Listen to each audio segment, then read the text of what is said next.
I'm sure you're wondering.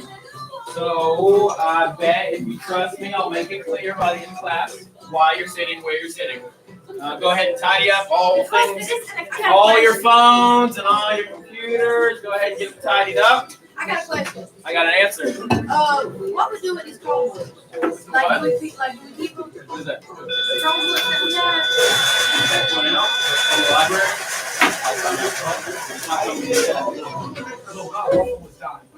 Want everybody? Want everybody? Thea did pass out some papers, and if she put them where you were sitting, Bryce, you put them where you were sitting, but then I moved you. Just try to get yours first. All right, let's do the pledge and stuff, and then I will explain everything else.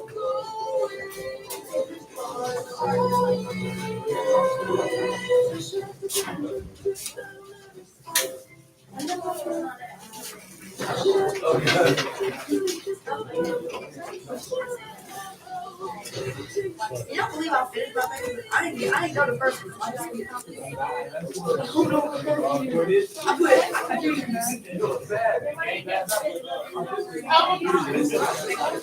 Let's go, Ricky.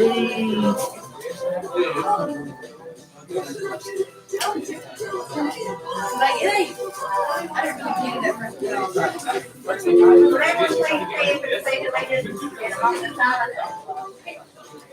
I pledge allegiance To the flag of the United States of America and to the republic for which it stands, one nation, under God, indivisible, with liberty and justice for all. Please remain standing for a moment of silence.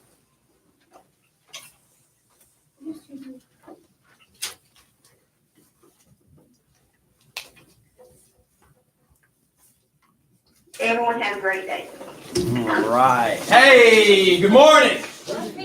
Oh, you got to repeat after me. It's just as enthusiastically as I do it. When I say to you, you repeat after me. Good morning. Good morning. All right, now we're ready to flags. Hey, let me believe me when I tell you I have missed you. I think it's been 9 days, 10 because of Monday yesterday since we've seen each other. That whole both weekends and then the week in the middle. So a lot has happened. I know you took an exam. I know my battle buddy has helped us out a lot, Miss Rozier. And we made it happen, right? My absence, we made it happen. What we're doing right now is you should have be handed back graded classwork. So like I said, if you move seats, I don't think I see any in the wrong place. So Thea handed back graded classwork. Thank you, Thea. If you didn't get one and or you have a 0 in the grade book, that's because I didn't get one from you. Now the process for turning in late work is what? Aiden, you told me earlier. What was the process for late work? You gotta turn it into the late box. The late box, but most importantly, you gotta ring the bell. You gotta ring the bell. And every now and then students are like, yeah, the bell's designed to make you not want to have late work. If you don't want to ring the bell, turn your late work in on time. And then every now and then there's students that are like, can I ring the bell just for fun? No, the bell is consequences. The bell is bad. So here's what I'm saying. If you think you turned something in, it may not have had a name on it.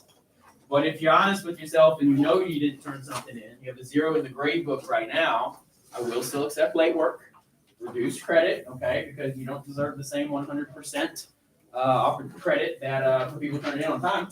But we're doing. So I'm just saying, I don't have everyone's grades memorized. Right? I got too many students for that. If you have a 0, and you got a question, we can talk about it.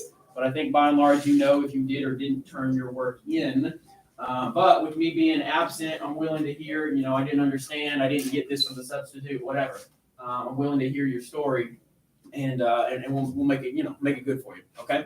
So that is kind of tidying up from last week in terms of all things paper. Our exams, we took the exam on Friday. Give me a up, down, or in the middle. Where we at on the, how do we feel about the exam? Got some middles. I got some thumbs up, and I love it. A couple of you being a little honest with yourself, thumbs down. Did you feel that the questions were level 1 or higher than level 1? It was hard. Yes. I don't know what I mean. To what I'm going to say to that is yes. The questions were level 1 means question and just like the fact, such as who's the first president of the United States. The fact is always going to be George Washington. Our questions on these social studies exams are not like that anymore. Okay, that's middle school or even elementary school. I'm going to teach you to be a critical thinker. I am teaching you to be a critical thinker. These questions may have felt, I heard the word hard, I heard some grumbling. Like these questions are a little bit more complex, which is why we do questions in class as well, which is why I give you the test taking strategies about try to eliminate wrong answers, try to make sure you know you're talking about the right time period. And the vocab is still the foundation. Like if you wanted to answer something about Alexander the Great, you still had to know that he was Greek. He conquested throughout the known world. He spread Hellenism. If you know that vocab as the foundation, you can start to approach the rest of the question. So that's why we drill vocab. But now that you've seen one exam, by and large, we did pretty good. There are some students that need to make it up. I just want to say your name so that you know it. Make it up means you weren't here on Friday. Saul, Spencer, Alexa, and Eli, you need to make up the exam still. So that means we don't do it in class, right? I'm not just going to send you out in the hallway and say, take this exam.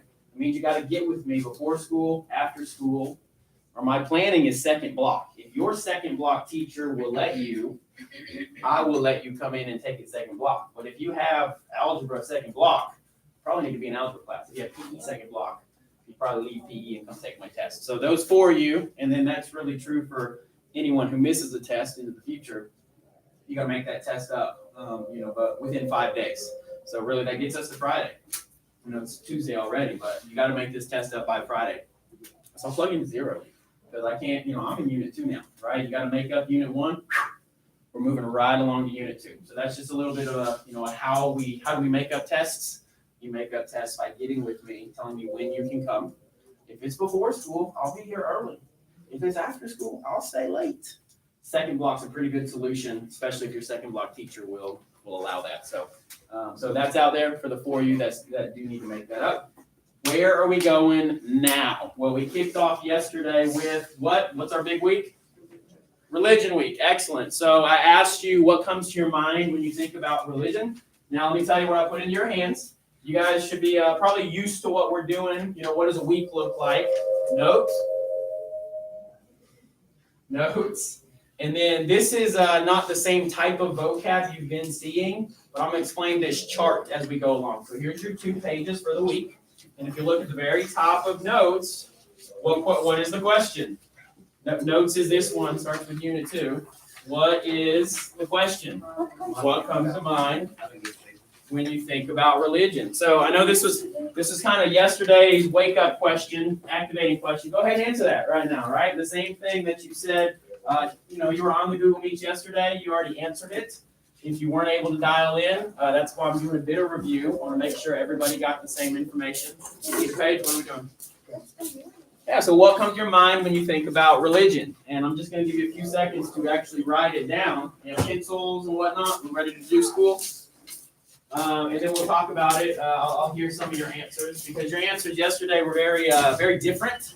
Nobody said exactly the same thing. That shows how you think differently, and that's a good thing in a social studies class. Go ahead. What do you think about when you think about religion? Christianity. Write it down. Oh, here you go. Thank you. Come on, y'all. Let's do this pencil stuff before school. Y'all got 30 minutes and you come into class.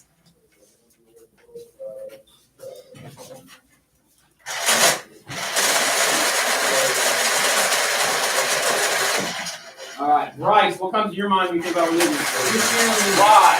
Because It's the most known religion. Because it's his personal faith, right? Because it's the most known religion in the world.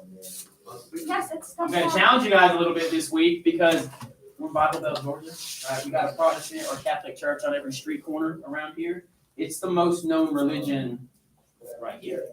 We are going to find it's not necessarily the most known religion throughout the world. Other people have a different reality. The dominant religion in their life, because of where they live, is not necessarily Christianity. But Bryce, his quick answer was my religion. My religion is what I think of. Who else? Thea, what you got?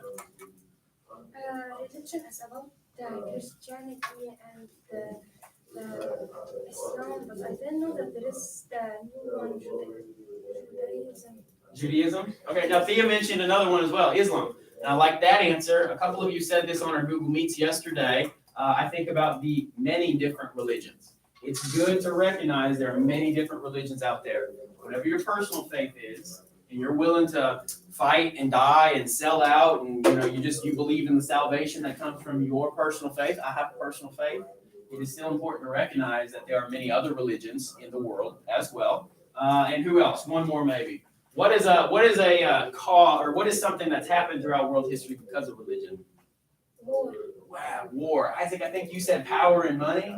Power, money, warfare. Religion is at the center of all these things that have happened, which is why we have a religion week. Okay, this fits our curriculum. I'm not just making this stuff up.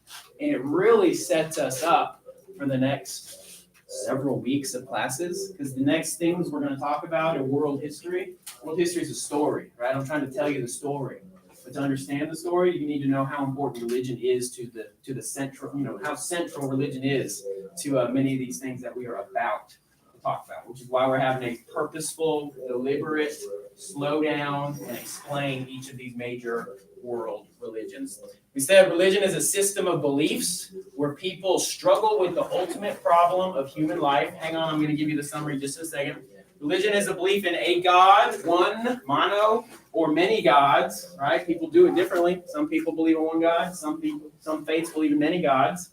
It's a system of beliefs, ceremonies, and rules that are used to worship that gods or God. So here's what I would like you to write. Simply put, religion is an interest, a belief, or an activity that is very important to a person or a group.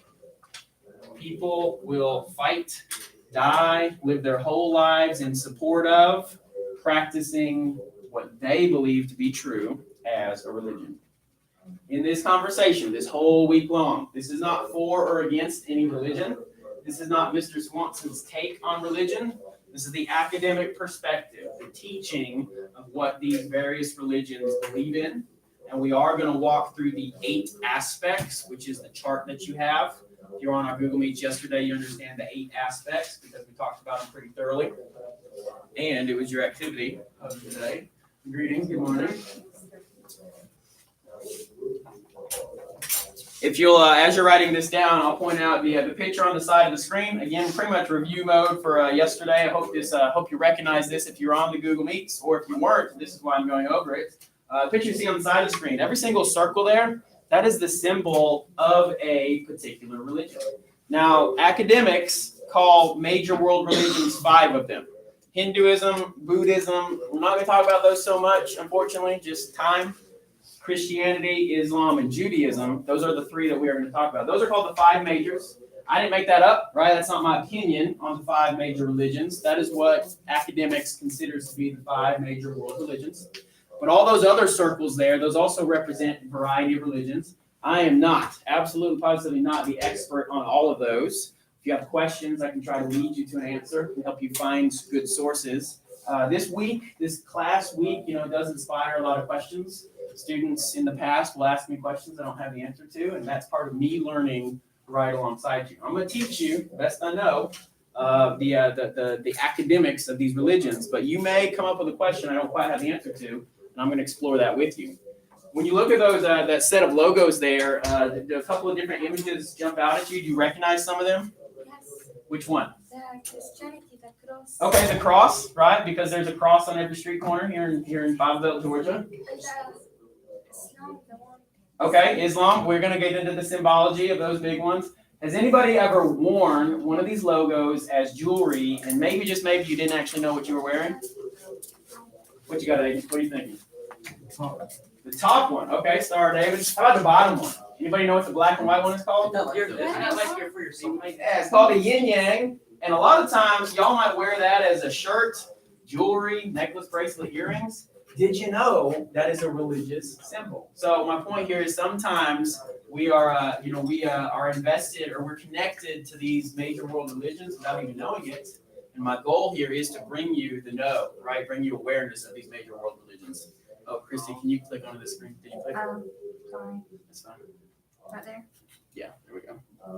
All right, so here we are, just like I've said. And one last thing on the symbology, pointed out on the Google Meets. You see those purple squares there. Where have you seen those before?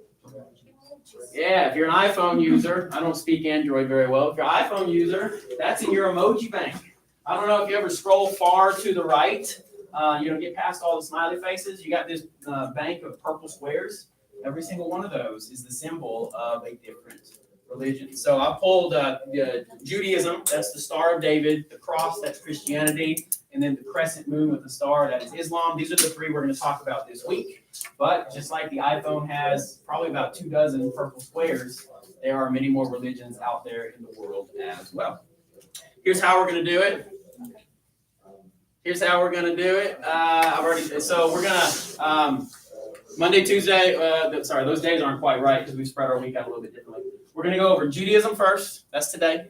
Islam second. That'll be tomorrow. Christianity third. That'll be Thursday. And then Friday kind of be a wrap-up based on any amount of time that we get to otherwise. What I'm going to show you is a video from a history teacher named Hip Hughes. He runs a YouTube channel called Hip Hughes History. I like it. Teaches me a lot. And here's what I think is important. I said this on Google Meet. I'm just saying it again. We're bringing another voice into the classroom, right? So that it's not just David Swanson's perspective on religion or teaching about religion. We're going to bring many voices into our classroom. Consider him to be a guest speaker. We're going to have a guest speaker, Hip Hughes. He's quirky. He's got jokes. You might cringe. You might giggle. But he also teaches really well along the way. So we're going to hang out with Hip Hughes for a video at the beginning of class each day.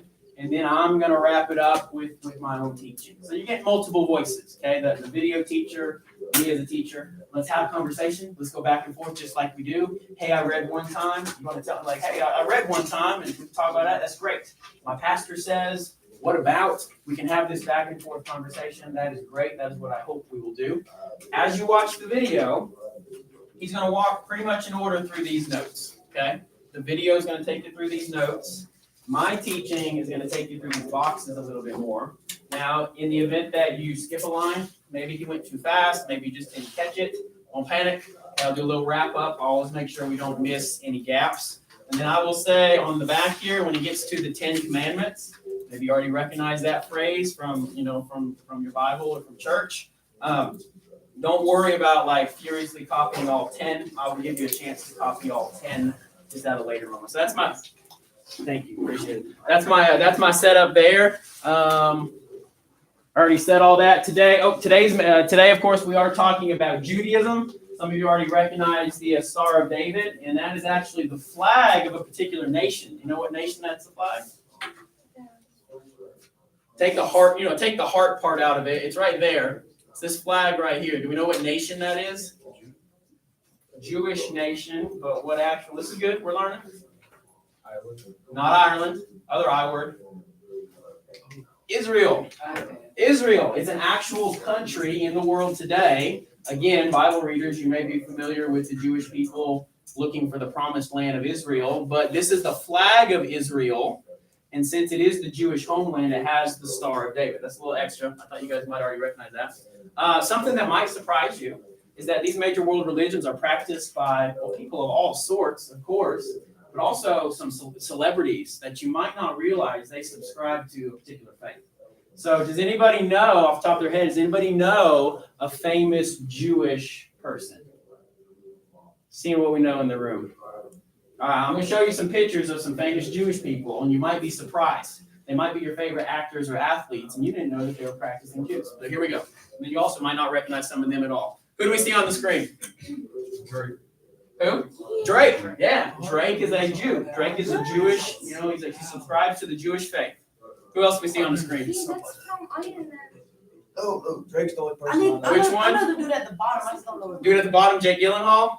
Yeah, I got bottom. I'll give my pointer here. Bottom middle, that's Jake Gyllenhaal. He's a famous actor. He's in a lot of different movies. Who else we got? I know Drake. We have said Drake. Good. Who's this? That's Harry Potter. Yeah, Daniel Radcliffe. He's a practicing Jew. Rashida Jones from The Office. Who's this? Pink. Excellent. Lisa Kudrow from Friends. Gwyneth Paltrow. Who's this? They're like Donald Trump. That's right. Ivanka Trump. She converted to Judaism based off of who she married. She wasn't born Jewish. She didn't grow up practicing Judaism. But when she married her husband, he was Jewish. She converted to Judaism. So that goes to show you that you don't have to be born into a particular religion to follow it. Ivanka Trump converted to Judaism. And of course, many people convert to religions based off of experiences. And a little bit, I don't expect you to know this. You can probably tell from the picture it is a little bit older. This is a Hall of Fame Major League Baseball pitcher, World Series champion, Cy Young winner. His name's Sandy Koufax. He pitched in the 70s. That's why I don't expect you to know that. But here's what's kind of notable about him. Part of Judaism is they observe their Sabbath on what we would call Saturday. You know, a lot of us think that Sunday is the day you go to church. That's the day that you're supposed to take off. Well, Judaism, the day of rest actually falls on Saturday. Sandy Koufax takes that so seriously, he practices his personal faith so seriously, he would not pitch on Saturday. What about when Game 6 of the World Series happens to fall on Saturday and your team is relying on you? Sandy Koufax didn't pitch, right? He took a stand for his religion, and in the World Series, Game 6 of the World Series, he did not pitch because it fell on Saturday. He ended up pitching Game 7, and they win the World Series. So just goes to show how religion isn't just a private affair. It sometimes, makes its way into a celebrity or sports. If you have awareness of this religion, you can start to understand what is going on in the world around you a little bit better. All right, that was a kind of a lengthy setup, but we're going to go hang out with Kip Hughes now. I think the video is like 15 minutes long. I will, don't panic if you feel you've missed something. That's what I'm going to say, okay? He may speak a little fast at some times. I don't think he's too fast. I wouldn't show a video that just goes too fast. But if you feel you've missed something, if his speaking is too fast, if the language is difficult, I understand, and that's fine. We will wrap up at the end here. I'll make sure you don't have any gaps. So, no further ado, let's hang out with my friend Hip.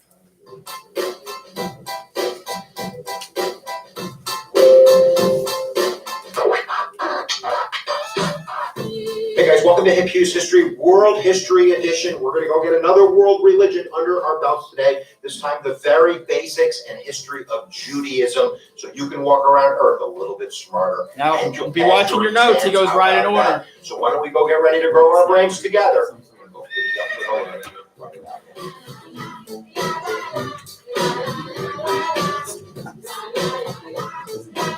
All right, guys, some very basics about Judaism. It's a rather minor religion. There's only about 0.2% of people on earth that consider themselves to be of the Jewish faith. That's about 14 million people, and 42% of them today live in the country of Israel, which you can see is on the eastern Mediterranean. And I'm going to call that Canaan many times. Canaan.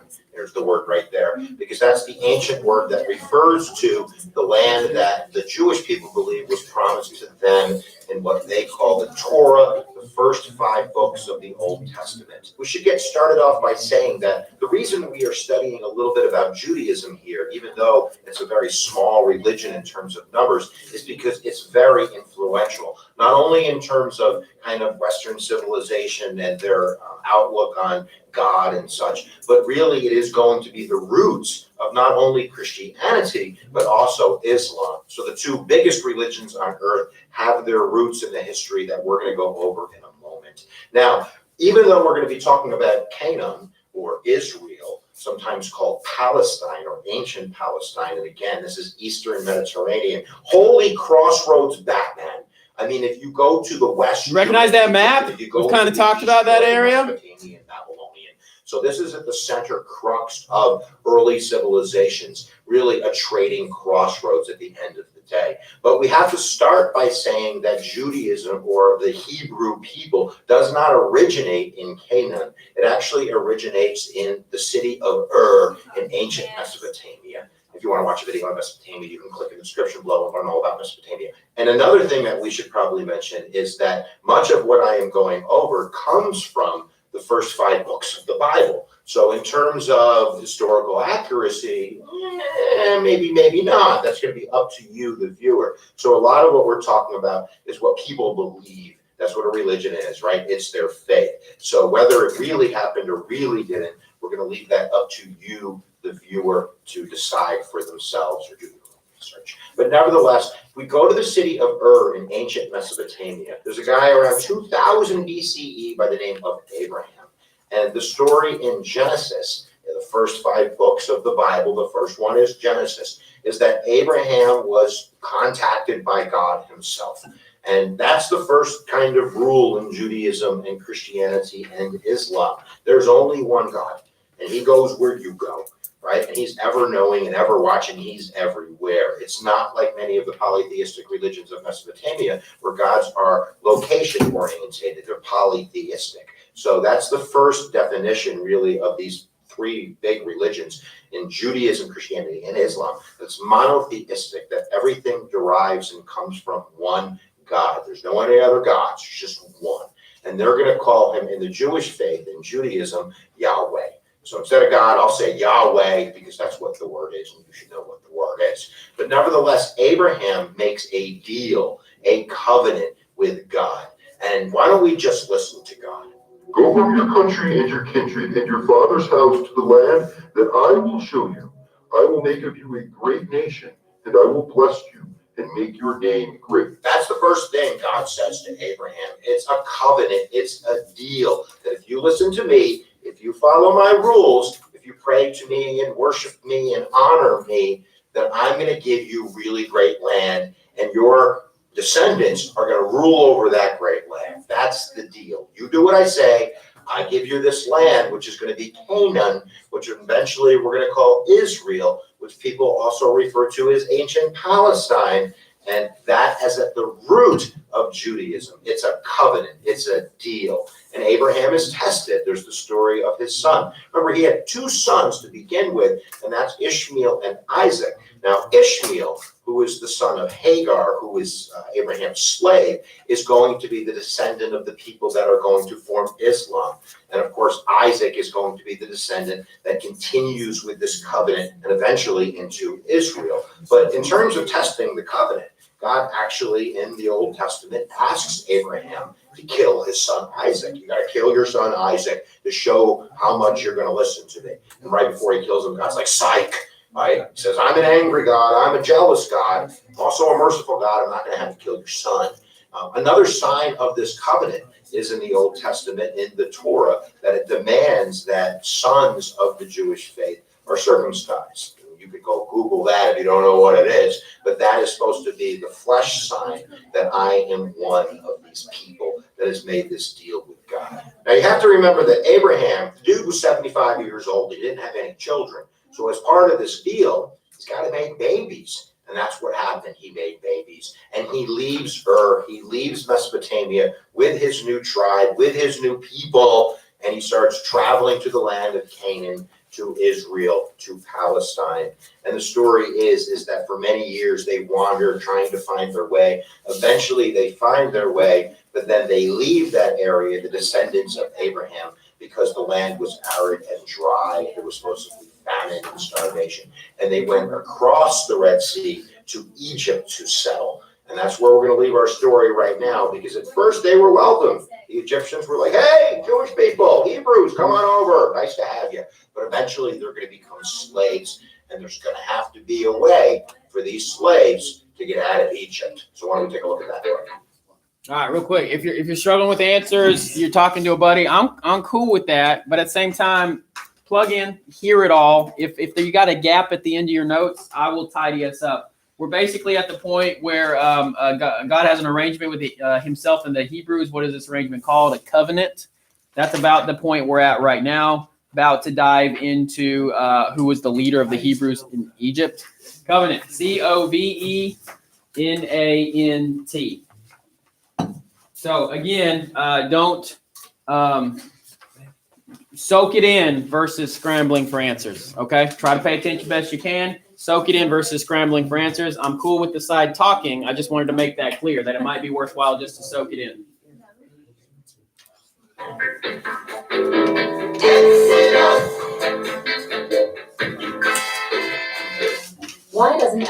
in the US have solar panels. The number one Monetized reason is not video. about sunlight or weather or even politics. So now we're in Egypt, the Hebrew tribe, they are slaves in Egypt. It's around 1300, 1200 BCE, don't quote me guys, but the Pharaoh of Egypt at that point decided that he didn't want the Jewish people around anymore. He was feeling threatened by these Hebrews, and basically what occurs is that there is one baby, Moses, he's put on the Nile by his mother and kicked the basket down, and eventually he's found by the Egyptian princess who raises him in luxury. And eventually, as Moses goes into adulthood, God's going to point to him to be the leader of the Hebrew people, to lead them out of Egypt. So I guess when God asks you to do something, if you're Moses, you do it. And Moses, who was still connected with his Hebrew faith, takes the Jewish people and leads them into the Sinai Peninsula, leads his people into the desert, heading back towards the land they call Israel, where they're supposed to go make their kingdom. And we haven't mentioned this, but in the Jewish faith, there is a belief that one day a Messiah will come and unite the Jewish people in the kingdom of Israel. And this Messiah will rule over Israel and create peace on earth. And this is the differentiation they have with Christians. Christians believe that Messiah was in Jesus Christ. Jewish people say, no, there was no united kingdom with peace on earth, so he was a prophet, he was not the Messiah. And of course, there's differing beliefs among different Jews about Jesus, but that's the basic plot. If you're a Jewish person, you believe that Jesus was a great prophet, but he was not the Messiah that was mentioned in the Old Testament. Jewish people are still waiting for that Messiah to come to bring peace to earth. But I get off track because something happened. When Moses was leading his people according to the Old Testament in the Sinai Peninsula, there's Mount Sinai, and Moses decided to go up and pray and such, and he finds these two huge tablets. And they're very important because they're going to make the formation Very last of one. the Ten Commandments, which is really at the root not only of the Jewish faith, but of the Christian faith, of the Islamic faith in a sense, and of Western civilization in a sense. So we should probably say something about the Ten Commandments. And this is part of that covenant. You follow these Ten Commandments, and I'll give you the kingdom, I'll give you peace on earth, right? I am a jealous God, I'm a mean God, but I'm a merciful God. I'll give you stuff if you do what I say.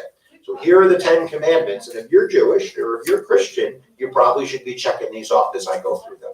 Now, the first four deal with your relationship with this one God, and the other six deal with your relationships with other people as you're walking around on earth. So we could. All right. Let me give you this last answer. Make sure we're on track. My bathroom alarm came up. Greetings. Good morning. Very top of the next page, the first or the back page. The first four commandments deal with what? Whose relationship with who?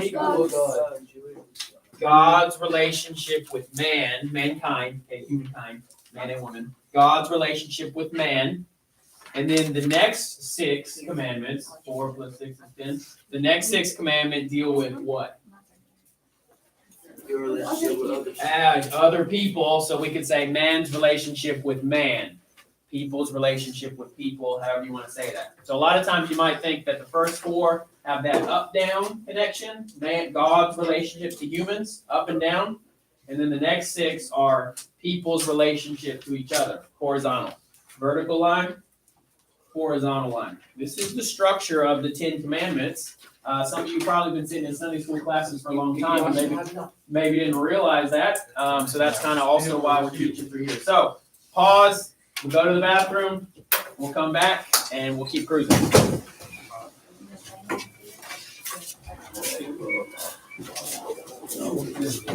We just not.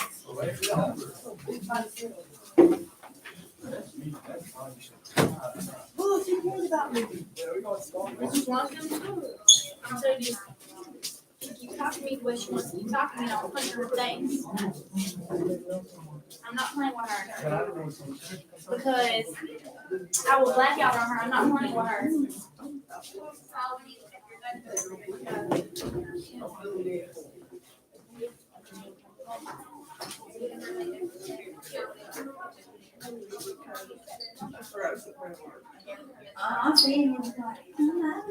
Sí, por eso. No, I don't know which one. I know, but I'm just saying she's catching up. I got it. Okay. And I've been scanning some copies and I've got a list of things that she made.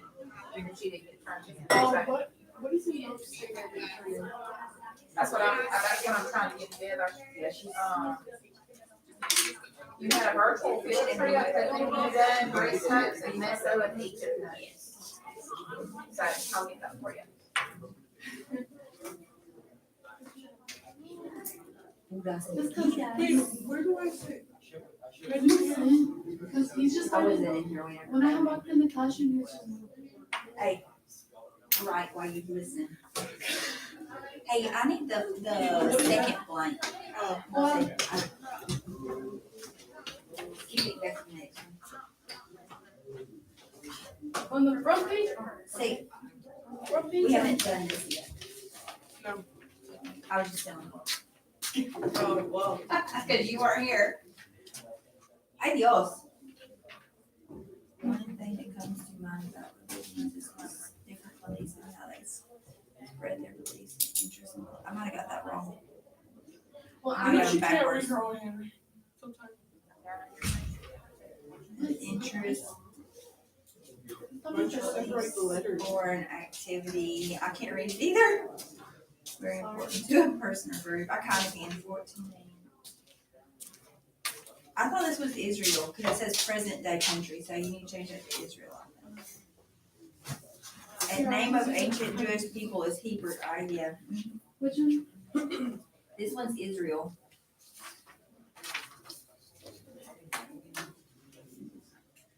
And then the next one is Hebrew. This was their leader, Abraham. So this one's Hebrew? Uh-huh.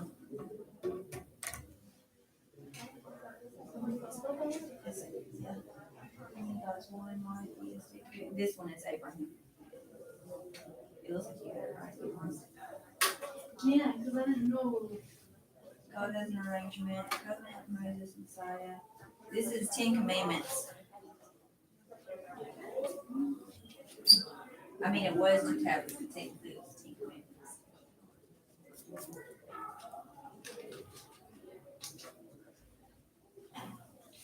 I'm not gonna bring them on. Or I'm going to that field trip. No, it's different. Because we're interested in something weird. Okay, you're caught up now. Are you caught up? What is that? What does that mean? Which one? The God has an arrangement between himself and A covenant, that's a promise. That's a big word for a promise. Covenant. I thought that was an art. That's a I forgot big to charge my phone last night. rules. I was tired. I didn't go to sleep till 2. All right, my class, let's go. Because I forgot to get the rest. Ow.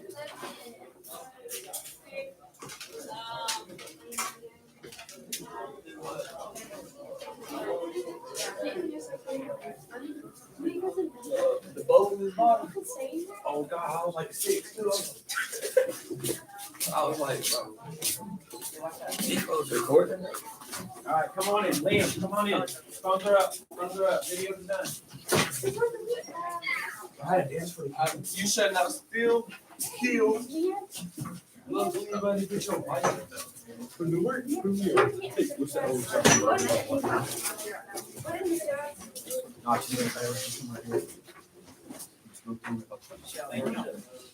Where'd you want me to sit? She asked, and I was like, That's fine. So, okay, on the seating arrangements, every now and then, welcome to Mr. Swanson's class. I shake things up, I try to grab your attention. Sometimes I don't explain it up front so that you'll keep wondering all class long, oh my goodness, what is he doing? Why is this happening? It's one of those days. I guess there's a little chaos in how we've changed seats, but if you'll hang with me, we will explain. I will make a point. I'll make a good point, I think, about where we're going to sit, or why you're sitting, where you're sitting.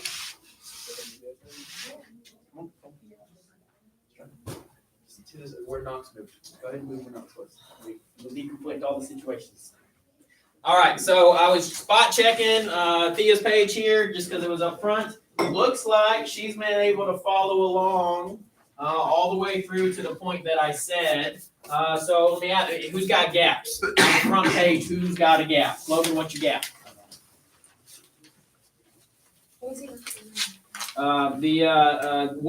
Read the question to me. Who was the leader of the Herman in Egypt? Who was the leader of the Hebrews in Egypt? Anybody? Moses. Yeah, Moses. There we go. See, we're helping our classmates out. I'm righteous. Be fine. Moses. Who else has a gap? Just trying to. I'm trying to help us out here. Jackie. 5, 6, 7, and 9. Nope. Read me the question. Oh, the other one? Yeah. It says, what is the present day country in Poland? What is the present? Israel. Good. Good. Now he referred to it as Canaan or Canaan. Put a little panache on it. But Israel is that. Got the name from the Canaanites. Canaanites, yeah, the Canaanites, and then Israel, Israelites. That's good. What was the next one? If you got a gap, someone else probably does too. What is the name of ancient Jewish people? What is the name of ancient Jewish people? Hebrews. There, see, I know we got the information in the room. Hebrews, and that's actually on the page, just a couple down. So if we say Israelites or Hebrews, we are talking about the same group of people. That's important. Who else has a gap? Liam? It says God has an arrangement between himself and the Hebrews. Yeah, Knox, what's that called? Covenant. What's that called? Same question you asked. Covenant. Covenant. How you spell that? Covenant. Covenant. A lot of times Protestant Christian churches are called Covenant. You know, Southwest Covenant, Northeast Covenant Christian Community. A covenant, I'm gonna camp out on that word for a second. A covenant is an agreement between two people. Your parents' marriage is a covenant marriage. Like I give all of myself and you give all of yourself, husband, wife. That's a covenant. The opposite of that is called a transaction, and that's what you do at the grocery store. I give you money, you give me groceries, we made a transaction. Covenant is saying I'm giving all of myself to you no matter what. That's what God and the Hebrews had, was a covenant relationship. So Fancy word for promise. a synonym word is promise. That's good. Mr. Straw brought up a great synonym, promise, covenant and promise. I know the covenant might be a kind of a new, bigger word for you. Another gap. What is the main holy text of Judaism? What is the main holy text of Judaism? Did anybody get that? Did he say that in the video yet? Torah. Did he say that in the video? Excellent. Torah. Torah. I've seen this video like 40 times. Try to think about what part of the video he did. Torah. Torah. And of course, that is one of our big 8 sacred texts and writings. So Torah. Good.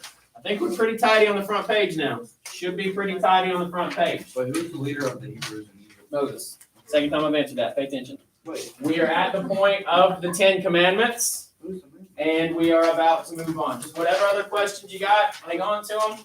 We can finish up this video, and I promise you we will tidy up all the answers that you need. Here we go.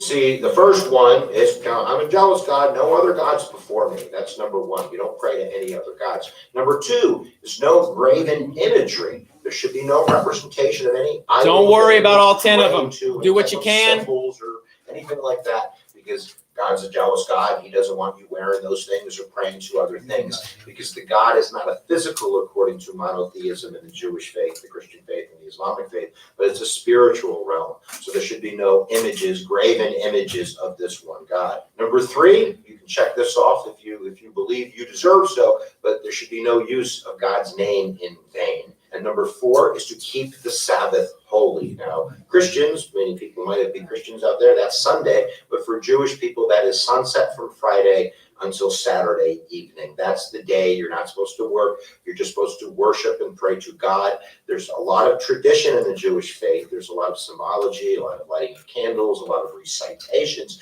that is meant to keep that covenant, to worship that one God, so that one God will keep rewarding you. That's the main idea. Now, the other 6 deal with how you deal with other people. Number 5 is honor your mother and father.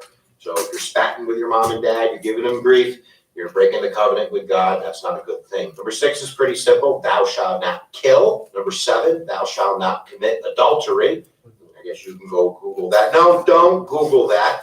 Number 8 is going to be thou shalt not steal. That's pretty straightforward. Number 9 is thou shalt not bear false witness against my neighbor. And number 10 is I shall not covet anything of my neighbor. I shall want anything just because my neighbor has it, right? So that whole thing, keep up with the Joneses, not so good according to the Ten Commandments.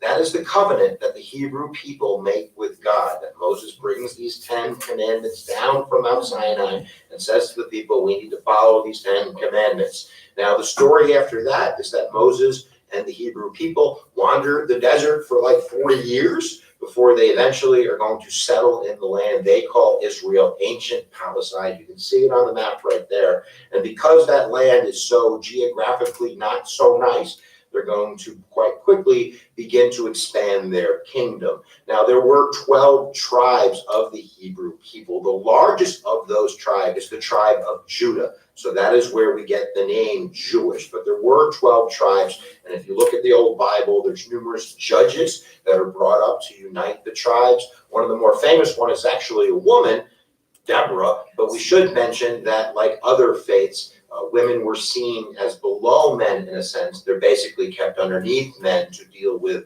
the house stuff and the raising of the kids and the making of the babies and such like that. Of course, we're not talking about modern times. There's many different modern interpretations. But of course, in terms of a paradigm of how civilization forms, women are definitely not at the forefront. And that's not just in Judaism. And like we mentioned, these judges are going to be able to unite the Hebrews, the 12 tribes, including the largest ones, which are the Jewish people, which is going to create the kingdom of Israel. There was a kingdom of Israel. I'm telling you there was, but it's not going to be around for very long. I'm going to get the kingdom of Israel. I'll be right back. So Abraham made a deal with Yahweh, and God made him the promise that his descendants would rule over this new kingdom, the kingdom of Israel.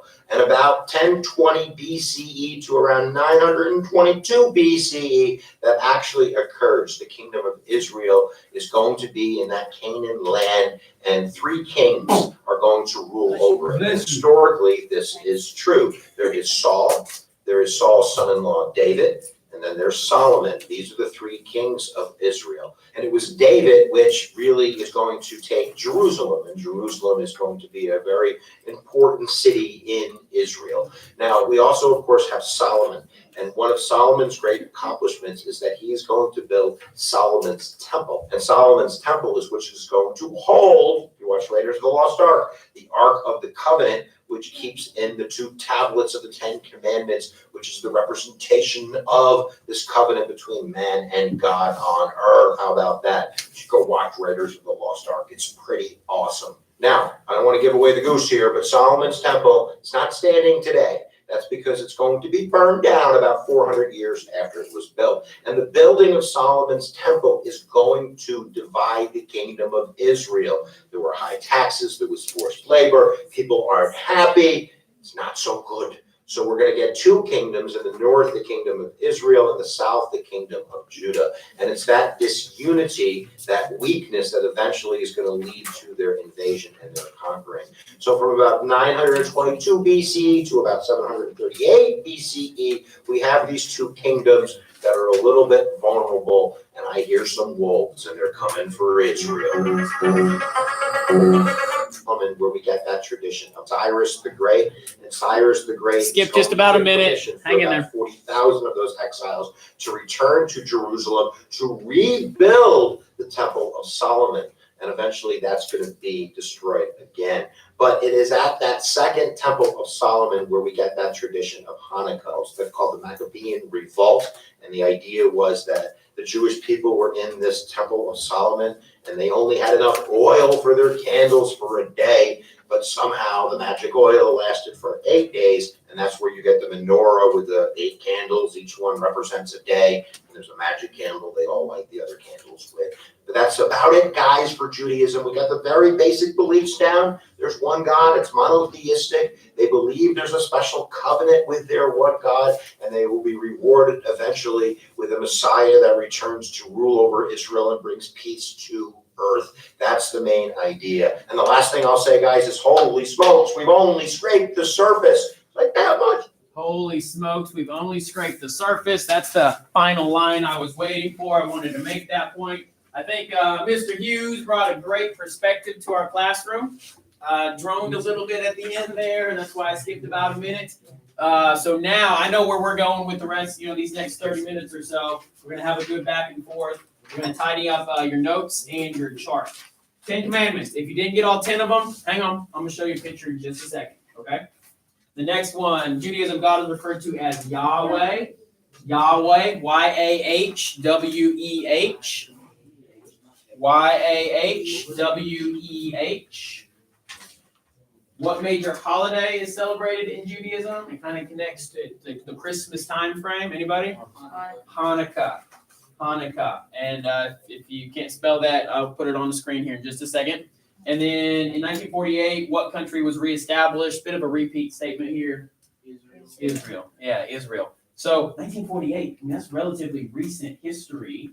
We have ancient Israel, and then we have this area fought over for a really long time, and then we have modern, present-day Israel. You probably think 1948 is, great-grandparent stuff, but in the grand scheme of world history, that's pretty recent. So that has brought you to the last two statements, and the video didn't say that. Hang on, I'm going to get there.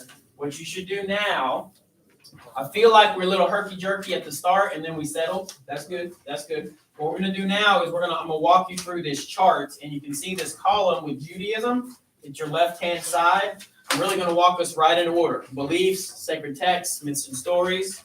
Flip to the back. You still have the Star of David. It'll do these other four categories. So the box isn't huge. I'm not asking you to write an essay on each of these. I find that students, it's one thing to do the fill in the blank notes, and you guys are like waiting for that word to be said, and you fill in the blank. This is an opportunity for you to write as much as you need to. Okay, the box is not huge. Not asking for a whole bunch of notes, but as we talk through these next couple of categories, you can fill out that box with the information that's on the screen, okay? It doesn't have to be every bullet point that I talk about. In fact, my talking might be more beneficial than what's on the screen. Just going to learn and grow about Judaism just a little bit more. Last on to the finish line here. So here we have it. The video said 0.2% of people in the world are Jewish. Here's a breakdown of how people are Jewish. Most of them live in Israel. Second most you can see the flag, live in the United States. But in the world, there are 15 million people who identify as Jewish, who are Jewish. You know how many people are in the world? 9 billion. Give or take, right? Give or take. 9 billion. So a very small percentage of the world's population would say, I'm Jewish, I'm a practicing Jew. But it's a very significant religion for how small it is. It is a major world religion. Based on how small it is, that's pretty powerful religion for how few people there are. So it's kind of interesting there that it's a small religion, but it is very dominant. Here is Israel. Hip Hughes said, I hope a lot of words you recognize. Mesopotamia, Pharaohs, Egypt, Rome. Like Judaism connects to all of these early civilizations we've already talked about. The blue here is Israel. And that is connected right to the angel of the Middle East. We've talked about this fought about area. Israel is basically right here, and here's the angel of the Middle East. So amidst a large Muslim population, we have Israel right in the middle. And do you think that's going to set us up for peace and harmony or sorts of conflict? Yeah, a variety of conflicts based off of different opinions, Jewish homeland, surrounded by Muslim-dominated countries. It kind of sets us up for conflict throughout the history of Judaism. And here's a good map that kind of shows it. Now, this is not to say this is 100% exactly where these religions are dominant, but generally speaking, Europe is dominated by Christianity.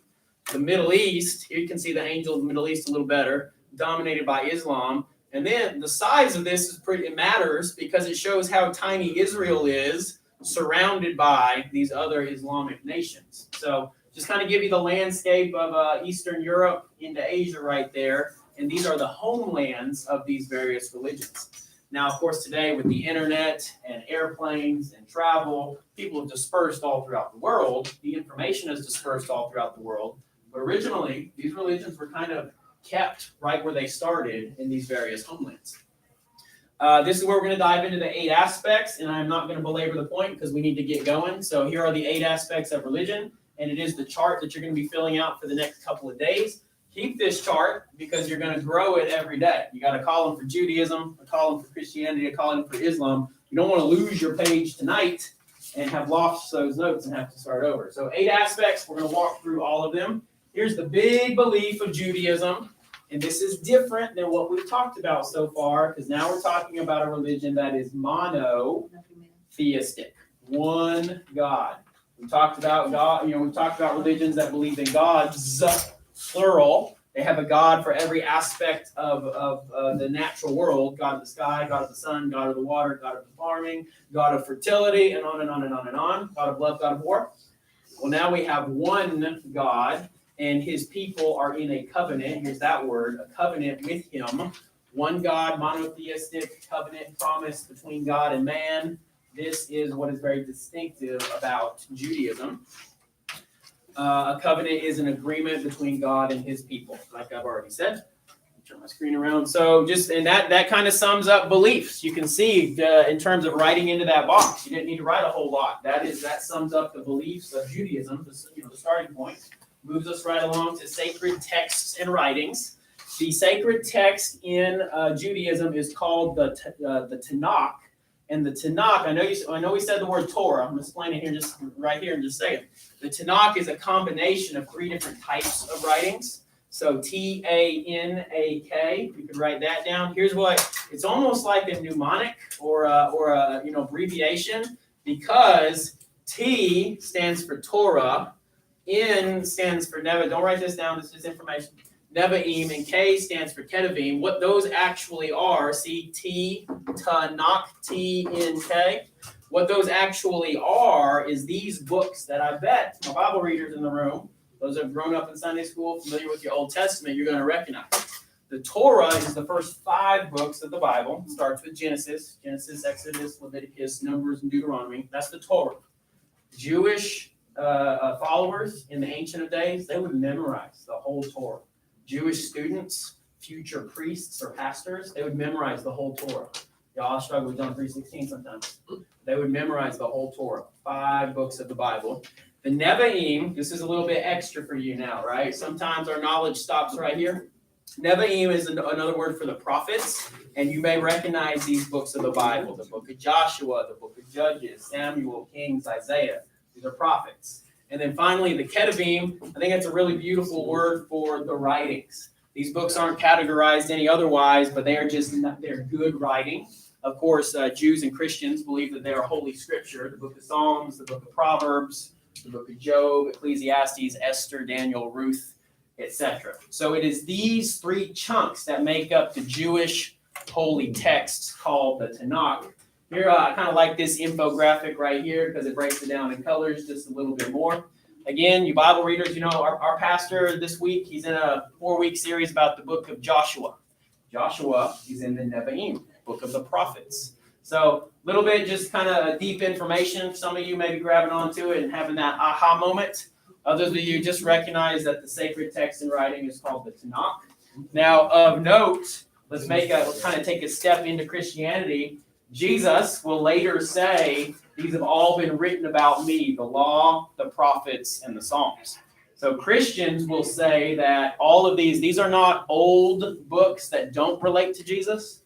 These are books that tell of Jesus and they lead to Jesus. And that's significant because Christianity is going to be an offshoot, a branch of Judaism. So what you should really take out of that is the Tanakh, and it is broken down into 3 different categories. We talked about Abraham. Abraham is the early leader of the Jewish people. Abraham is credited with writing many of these early books, especially the Torah. You want to say who wrote the thing, right? How do we know that? There's archaeological evidence and scripture, analyzing the texts that we have available. Most scholars believe that Abraham was the author of these first 5 books. Now here's where it gets a little confusing. Here's where it gets into your personal choice and your personal beliefs. Christians and Jews believe that without question. Other people might say, really? Is that sure? What about Homer? Didn't Homer write his stuff over 800 years?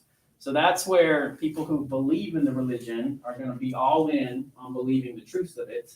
Other people might question it, and that's where disagreements will come from. But Father Abraham, anyone? Have many sons? And many sons have Father Abraham. Little Sunday school song right there.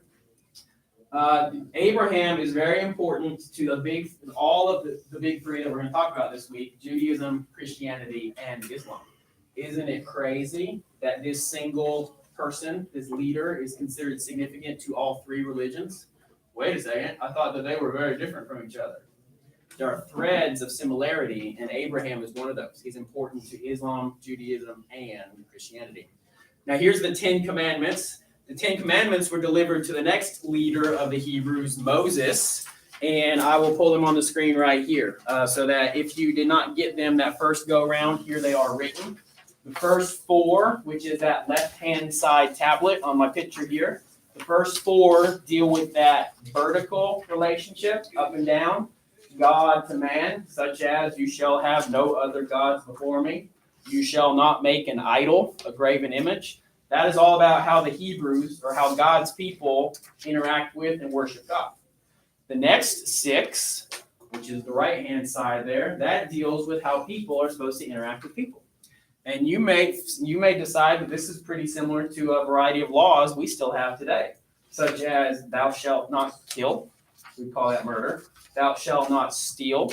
We certainly have laws against stealing and robbery. Thou shalt not bear false witness. That's lying. We cannot lie to the court. Cannot lie under oath. So these rules for good living, even though they come from a religious perspective in this conversation, they are still very applicable to the law and order that we have in our world today. A couple words there, the man to God side, the man to man side. Somebody who's maybe not copying this down, already got your notes copied down. What do these 10 Commandments kind of sound a whole lot like? Them laws. Which ones? Hamahubi? Who's a weirdy? Yeah, okay, yeah. So there's some similarities to the Code of Hammurabi. The Code of Hammurabi actually predates the 10 Commandments, came before. Now, some people would say, God wrote the 10 Commandments, not Hammurabi. Can you go back to that? Yep. Christians and Jews do believe that God gave these laws to Moses. The fact of the matter is, they are very similar to the Code of Hammurabi, the earliest written code of law. So history and religion kind of colliding with each other. I'll give you a second to jot these down. Number 4, don't have to write that whole shebang. Remember the Sabbath day, keep it holy. Gonna breed right, honor your mother and father, no murder, no adultery, no steal, no lying, no covet. Logan. Yes, sir. Go ahead and take my little blue pass. What's a good way to explain covet? Like jealousy, kind of? Jealousy, yeah. So that is one that maybe doesn't have a law associated with it today, unless you act on that and turn it into stealing. But covet's kind of an attitude of the heart, keeping up with the Joneses. Man, I wish we had a better house. I wish we had a better car. They're digging a pool. We want to dig a pool too. And that can lead to the discontentment in life. And the 10 Commandments, are trying to help people have good living. So coveting is not a good attitude to have in life. But again, that's not exactly one that's turned into a law in our world today, other than maybe the idea that you're going to take action on stealing or harming someone else in another way. All right, I know this was kind of the longer one, the more in-depth part of your notes. I am going to move on if I need to go back at the end of class, or my two battle buddies here can help you out with the notes they've taken as well. We said it's similar to the Code of Hammurabi. Now, this is not the only sacred text in Judaism.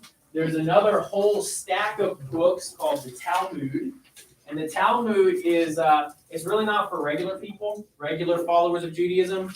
It's for Jewish students or future priests. And these are much thicker. You can see how obviously that's a modern book binding type of volume. But the Talmud is really an extra step about how to live clean, how to present yourself as a good Jew. And this type of reading is not really for the average Jewish follower, but for that higher level religious scholar or priest. So the Talmud. I'm not an expert on the Talmud. If you have more questions, I'm going to have to do my own research as well. Just goes to show you, it's not as simple as having one book. This is the book, follow this book. There are a variety of sacred texts and writings along the way. Moving on to, and you can move to your next box, myths and stories. Now, I said it on the Google Meets yesterday. Somebody remind me, what's the difference between a myth and a story? Myth is a lie, or like made up something. A myth is, okay, Liam says made up. What's a story then? Something that's true. Something that is true. I mean, that's our distinction. Here's how I want to give it to you. If you follow this particular religion, you believe that what is written about it is a story. Mary has Jesus as a virgin. That's a story to you if you follow Christianity. To someone who doesn't subscribe to that religion, they may be like, yeah, that's a myth. You know, virgins can't have babies. That's not how it happened. Myth and story. Same thing. It's a story to one person, and they really believe it. It's very important to their faith. It's a myth to other people. They're like, that's not how science works. I'm going to use both words because from the academic perspective here, these stories could go either way. That's what I mean by myths and stories. In Judaism, in the religion Judaism, there is the story of creation, and this the story of creation. There's Adam, the first man. There's Eve, the first woman. They live in this place known as the Garden of Eden. If you want to take this back to an actual physical geography, you know where you would land. Do you know where you would land?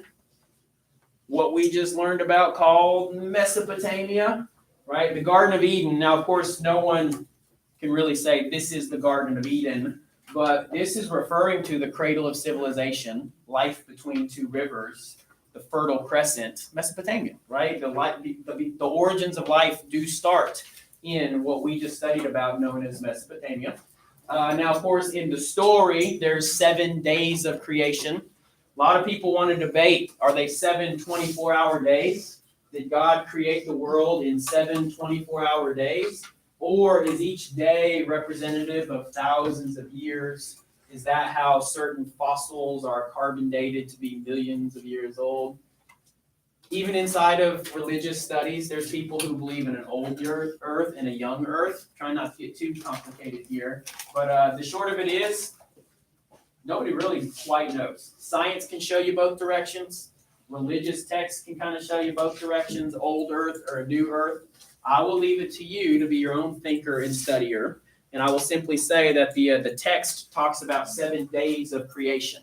So whether those are 24-hour days or days that represent thousands of years, they're kind of 7 stages of creation. And of note, on the 7th, what did God do? Anybody notice? Rested. That's where we get the tradition of the day off, or the church day, right? God rested on the 7th day, and so do a couple of these religions, such as Judaism, which we talked about today, and Christianity. So these are the 7 days of creation. It starts with Judaism. Everything I'm saying about Judaism, as it relates to its sacred texts and writings and stories, this also has the connection to Christianity, because the Christianity adopts the Old Testament and just adds on the New Testament. We're not quite there yet. I won't get ahead of myself. Another myth and story, in the Old Testament or in the Tanakh, we have this story of a worldwide flood. Of course, that brings us the character Noah.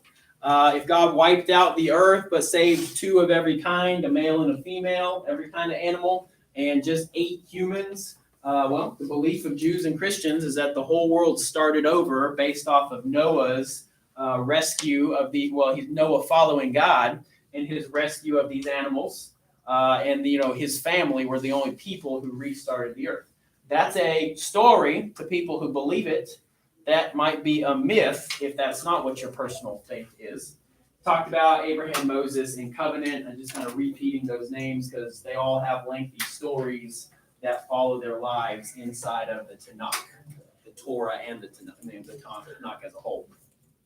So just kind of something to think about. I bet you your Sunday school kids have heard the story of Noah on felt board and on coloring sheets and on VeggieTales and on animated videos. When you think about it, it is a pretty foundational story to both Judaism and Christianity.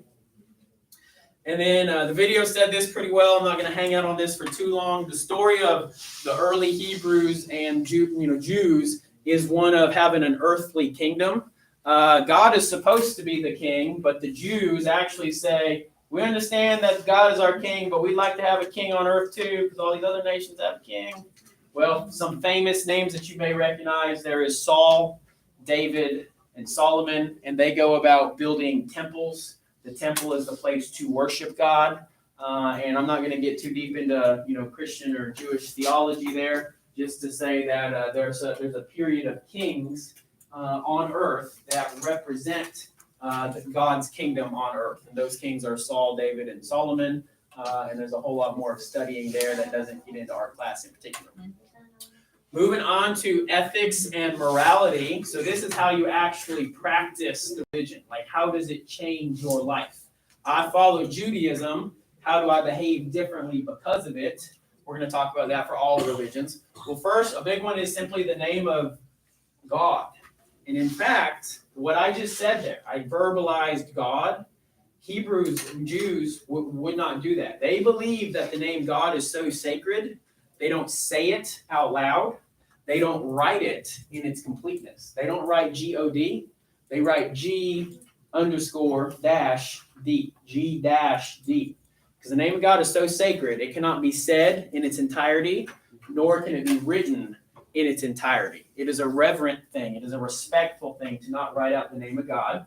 So the name God that they would say in their Hebrew language is Yahweh, but the word they use in order to not say Yahweh, they say Hashem, which means the name, literally the name of God, or Adonai, which means my Lord. They would not very often, they would not say Yahweh. They would not write it out in its entirety. And you can even see Yahweh, the way they would write it is just with the consonants. Same story here. If they were to use the traditional God, they would write only G-D. What they will say are these two words, Hashem and Adonai. That's a little extra. If you wrote that down, that's fine. But just goes to show you, like, how often do we say, oh my God? Right? If you're Jewish, that is something you're going to catch yourself on. That is something you're not going to do because you give big reverence to the name of God. Another ethics and morality inside of Judaism, big rules against idolatry. In the Ten Commandments, it is said, have no graven images unto any other God but me. Well, the picture on the left here shows the time that the Hebrew nation messed that up.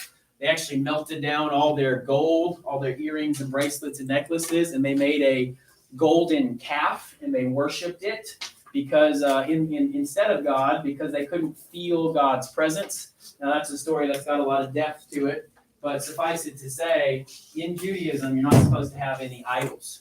Now, let's make that kind of American, right? Let's make that today. That might mean not worshiping our travel ball teams, right? Not worshiping our sports, not worshiping movies. Could you make that an idol? Could you reasonably get so sucked into all these hobbies that we have that you are not worshiping God appropriately? That might be what it means today. But in the ancient of times, that would generally mean an actual carved out, graven image or physical statue that is an idol. So no idolatry. That's a big one in Judaism.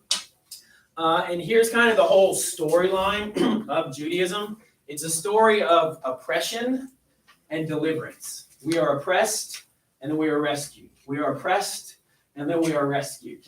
And take it back to Rome last week, and I'm sorry I wasn't here to teach it like specifically, but you see that the Jews were oppressed by the Romans.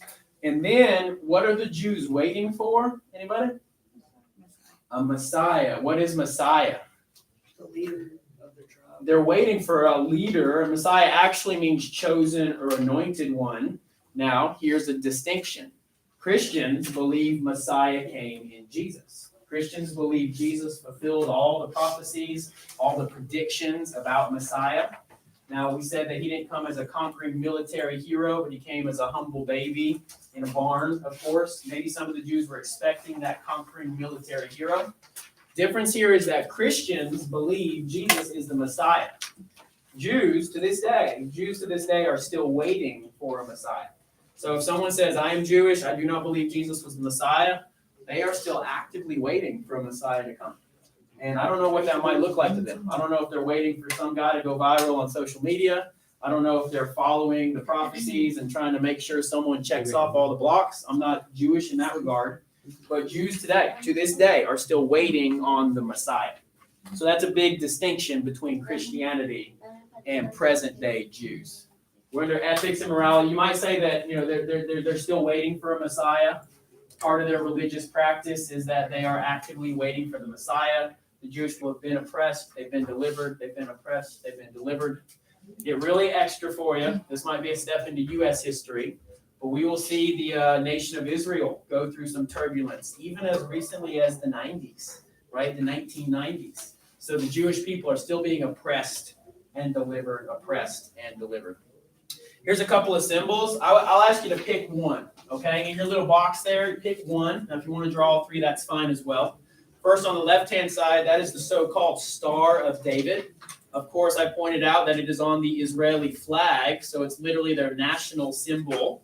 Anybody else know how the Star of David has been used maybe as a negative thing in history? That's what the Jews were. Excellent. What the Jews wore in the Holocaust. The Nazis took their symbol, okay, their religious symbol, and they said, stick it on your shirt so we know you're Jewish. And what was a good symbol and kind of made it as a negative label because, of course, that would lead to a variety of oppression. You want to talk about the Jews being oppressed. The one in the middle there, that's called a menorah, and that is a symbol related to Hanukkah, much like, Christian Christmas might be a Christmas tree. You might say that the symbol is a Christmas tree, or you want to get real commercial with it, maybe Santa Claus. Well, the menorah there is the symbol for Hanukkah, which is the major holiday celebration in Judaism. And then on the far right-hand side, you can see that looks like two tablets. It looks like the Ten Commandments. That's often an internationally recognized symbol of Judaism. Military perspective here, a Jewish chaplain, he actually wears this logo on his shirt, on his army uniform, so that you can know he's a Jewish chaplain. So still, because the Ten Commandments are associated with Judaism so strongly, it just kind of shows that that's a symbol to represent Judaism as well. So draw at least one of those, kind of have some awareness of what the symbol is. I've already pointed out that the emojis, which are at the top of your page anyway, the emoji for Judaism is the Star of David. And it's on the Israeli flag there. Pointed that out as well. All right, moving on to social structure. I'm going to try to explain this well because in the past, my students have kind of messed this up. This is more circular than pyramid. We've talked about social structures as a pyramid. This is a circle. And at the center of the Jewish social structure is the priest. Okay, he's leader number one. He's the most holy of Jewish scholars. Like, he leads the church, he leads the temple. That's the priest. The next level is a Levite, and that is kind of just a regular practice, he's not quite a priest, but he is involved as, he's kind of like a step above religiously. Okay, he's not a priest, but he's a step above your average guy. And then your average guy, you might just call him Joseph Jew. Now, my students, they write down Joseph Jew. That's just like saying Joe Schmo or G.I. Joe or, Joe America. It's just saying like regular Jew. Okay, so that doesn't mean his name is Joseph, but it's just saying like regular Jew. This is who's the inner circle of Judaism. This is who is seen as being a good Jew. On the outside of that circle, and you can see my yellow circle, right? On the outside of that circle are tax collectors, outcasts, and sinners. So we want to talk about tax collectors like Matthew. Matthew in Christianity, he was a tax collector. He was outside that circle of good favor. A step farther than that is Samaritans. Samaritans were ethnically half Jewish. It gets a little confusing there, okay? Kind of like an intramarriage, mixed breed kind of a thing. Samaritans are half Jewish, but because they're only half Jewish, they are outside of that circle of good favor. But even a Samaritan is not as far outside of favor as a Gentile. A Gentile is anyone who is non-Jewish. So in terms of the Jewish social structure, Gentiles are just, they are helpless, hopeless. They are never going to be inside of that inner circle. and a lot of people in the world are Gentiles. At this time, Greeks, Romans, Egyptians, Africans, anyone who is not ethnically Jewish is considered a Gentile. Realistically speaking, I'm a Gentile. I bet most of you all are Gentiles. And that's what's going to make Christianity so radical, is that Christianity accepted everyone. You didn't have to make the cut. You didn't have to be born a certain bloodline. Christianity accepted everyone, even, crazy, sinners, Samaritans, and Gentiles. So as a Gentile, I'm pretty glad that Christianity accepts everyone. All right, cruising to the finish line here. It's an advisory day, so I got to push. A religious experience is one of monotheism, a covenant. There is one God who wants people to do what is just and compassionate. Go ahead and put down monotheism. That's a big deal. One God. God just wants people to do the right thing. God has a covenant. He's made a promise to his people. God just wants people to do the right thing. Rituals, a little bit, you could go real deep here. I don't have time for it. Ritual cleanliness, ritual animal sacrifice. Early Jews had to prove their adherence to these rules. They had to wash themselves in a particular way.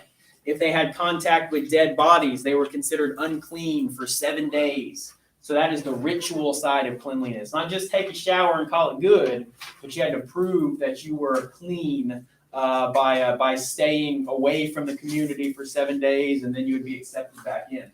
Ritual animal sacrifice. There's a variety of stories like that in the Old Testament, and that's very different than human sacrifice. However, many of these early polytheistic religions would deal with human sacrifice. So at least the Jews weren't sacrificing humans; they were sacrificing animals. A tithe is a giving of part of your money. And that is maybe a word that is still similar to what you do in your Christian church, maybe just on Sunday, right? Your parents gave a portion of their earnings to support the church. That has roots in Judaism. And then circumcision. Circumcision is actually, let me pause on that because I got a slide each here real quick. Already talked ritual cleanliness, ritual animal sacrifice. Here's the tithe. I forgot I had a slide for each of these. Here's the tithe. Tithe is giving 10% of your income to the church. Today we might call that charity or just like a donation. But at the time, it was how the community supported itself. And then here is some scripture. A scripture that talks about leaving enough for the poor and the stranger. And then circumcision. Circumcision is an outward sign, a physical demonstration of your commitment to Judaism.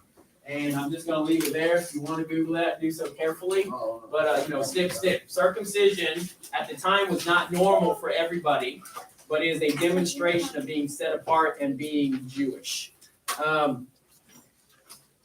Write this down. So this goes on your notes, the main storyline. Write this for me. There is one God who wants all people to do what is just and merciful. This goes on your notes. Okay, it's the back page of your notes. What is the storyline? It's the very last one. I know I have you jumping pages. I apologize. What is the storyline of all of Judaism? There is one God who wants all people to do what is just and merciful. We're going to talk the storyline of each of these. And to me, that's kind of like that final summary. I'm going to give you the final summary of each of these main religions. And your notes will reflect that. What is the storyline of Judaism, Christianity, Islam? So there you have it, the main storyline of Judaism. And then I still have 7 minutes here. Don't rush me out of the room. Don't pack your stuff up. Pay attention. I'm going to finish off with a very modern story of oppression when the Jewish people were oppressed. And of course, you might know that as the Holocaust. The Holocaust, the murder of 6 million Jewish people in the 1940s at the hands of Adolf Hitler, Nazi Germany. Now, we could talk about this from a variety of history perspectives. We've talked U.S. history. Of course, we're talking world history. It also fits religion. Interestingly enough, Hebrews did not call it the Holocaust. They called it Shoah. Shoah means catastrophe. But English speakers, we use the Greek word Holocaust, which means sacrifice by fire. Sometimes we say these words and we don't even know what they mean. Holocaust means to sacrifice by fire, which, given that these Jews were sent to gas chambers and then their bodies were burned, kind of makes sense. They were sacrificed by fire. Why did this happen? This is on your notes. Adolf Hitler, as a racist, white supremacist man, he believed that he alone had the right idea for what a good human looked like, and a good human did not look like Jews. He blamed Jews for a lot of economic problems that were in Germany, and he committed in his brain, he mentally committed, and then he put it into practice in his government to eliminate Jews from the face of the planet. And he called it, very simply, the final solution to the Jewish problem. He didn't say the murder of the Jewish race. He didn't call it the genocide, which is what it was. He said it's the final solution to the Jewish problem. And I point that out because that is a very bland way to talk about murdering a whole people group. Hang on, don't pack your junk up, chill. So this is obviously a modern part of the Jewish story, where Jews to this day, right, as recently as the 1940s, experienced that cycle of oppression and deliverance. And then I know that you've probably talked to this before. You probably read in ELA, or you have some base familiarity with the Holocaust. I just want to show you a couple pictures to show you how real it is. This is a picture called The Last Jewish Man in His Village. And you can see the oppression, right? Obviously, the oppression of this man. He's being executed by a bunch of Nazis. These are people who went to prison camps just for their faith, for being Jewish. So when you say that I want to follow Judaism, you got to understand that you're part of this cycle of oppression and deliverance as well. These are dead Jewish bodies, right? I should have given you a disclaimer. I'm going to show a couple pictures here. This is a mass grave of dead Jewish bodies. So maybe that can kind of land the point of the cycle of oppression that Jews went through. Human skulls and bones, again, just because they're Jewish. We will be on this assignment today. Also, if you're interested in playing football next season, meet with the coach at 9:30 in the lunchroom. Also, if you play track, there will be a meeting right after school, and Coach Tom. All right, let me land the plane here real quick. Good morning, Raiders. I hope you had a wonderful long weekend. Thank you for your participation in distance learning yesterday. I noticed we were missing some faces in some classes. Remember, you are responsible for that work, and teachers, you work that out however you need to, and they know that they were responsible for it. So if they did not participate, did not complete, they received a zero. Today in advisement, PSAT results will be given to our sophomores. PSAT results are being given to you. If you are considering going to college, you definitely need to hold on to those scores. And there are tips that we can give you towards helping you see what it was that you were struggling with and what you may need to be working on before you take the official SAT or ACT. So this Friday will mark our 4.5 week point for this semester. That is 25% of the way through the semester. So there's 4 quarters in a dollar. That means we've used up one of them. So that's a significant amount of time, folks. We will be pulling those grades on Monday morning. And we will be meeting with you and sending that information out to coaches and extracurricular sponsors. So you got this week to tighten down the ship, make sure that you've got your classes in order if you want to run those conversations. If you got a Raider Play career visit form last Friday, if you've been invited to go to La Regina this month, you were selected as one of the Raider Play students, and you have your form, please bring that to the front office as the bell rings, or teachers, you can let them go ahead and make their way up to bring it to the front office. I will accept them up until 8 a.m. in the morning, but I will not accept them after that because we have to finalize our list and send it out to the teachers. Have a great Raider Day. Hold. Just as I arbitrarily told you to sit left or right, I made you jump around, right? I saw if you were healthy or not. I want you to now think about that's how some people got their fate as to live or die in these concentration camps. If they were sent to the left, you would go to the work camp. You would work. And maybe you would survive, but you'd have a work ahead of you. If you were sent to the right, you would instantly be sent to the gas chambers that looked like this, where poison gas would be put into these chambers, and you can even see the claw marks on the sides These are real. This is a real place. This is a real thing that happened to the Jewish people. So, since I shook you up, I wanted to make sure you understood why. Just as I sent you to the left or to the right, Jewish people sometimes met their fate just as simply as that as well, being sent to the left or to the right. So, kind of had to go real fast at the end there. Hey, there was an assignment due yesterday. It was a digital turn-in. If you did it, thank you. If you didn't turn it in digitally, you need to. You know who you are. And if you needed a paper copy, actually, Ms. Rozier Mark one, put it in Mark your one, will you hand. come to the front office, Mark one? Ms. Rozier put a paper copy in your hand, so you have no excuses. I will gracefully give it to you tomorrow. I understand a herky-jerky 3-day weekend. I wasn't here, whatever. I'll give you gracefully till tomorrow. With that, you're going to go to advisement. Yesterday's history, but today's a gift. That's what I'm about to get out of here. We'll see you tomorrow.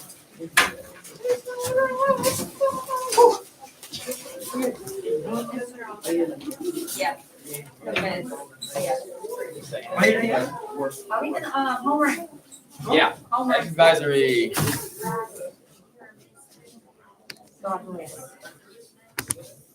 Everybody quiet. Agreed.